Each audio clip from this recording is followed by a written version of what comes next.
पेट में एक घास का दाना नहीं गया, उसके एक दाना नहीं गया।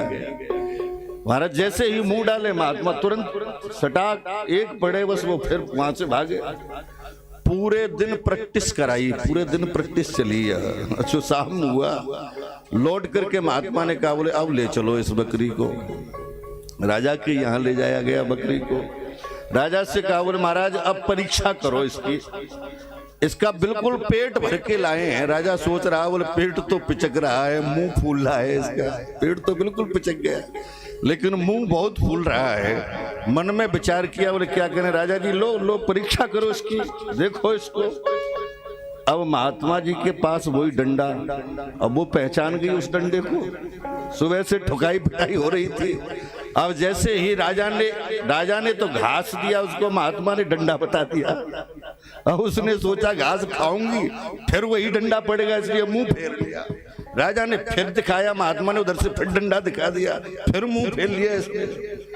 महाराज जैसे ही फेरा, राजा ने कहा, और धन्य है महाराज, आपने इसका पेट कैसे भरा।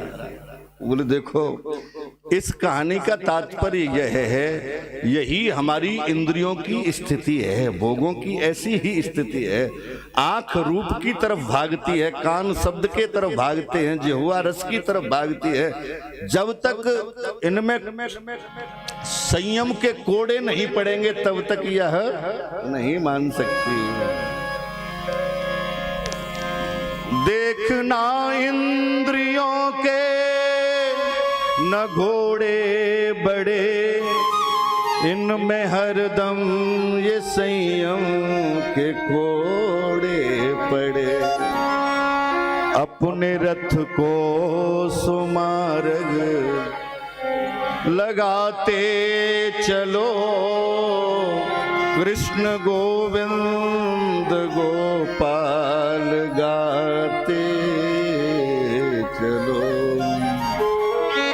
अपनी इंद्रियों को जब तक संयम के कोड़े नहीं दिए जाएंगे तब तक यह मानने वाली नहीं है, तब तक यह दुष्टता करेगी, मानेगी नहीं।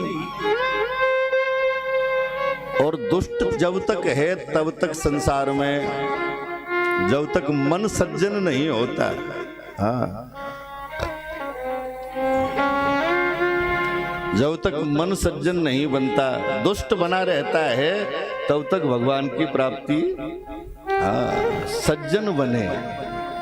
संतजन कहते हैं सज्जन कौन है, यह भी विचार करना चाहिए कि सज्जन कौन है, कैसा होता है, सज्जन किसे कहते हैं।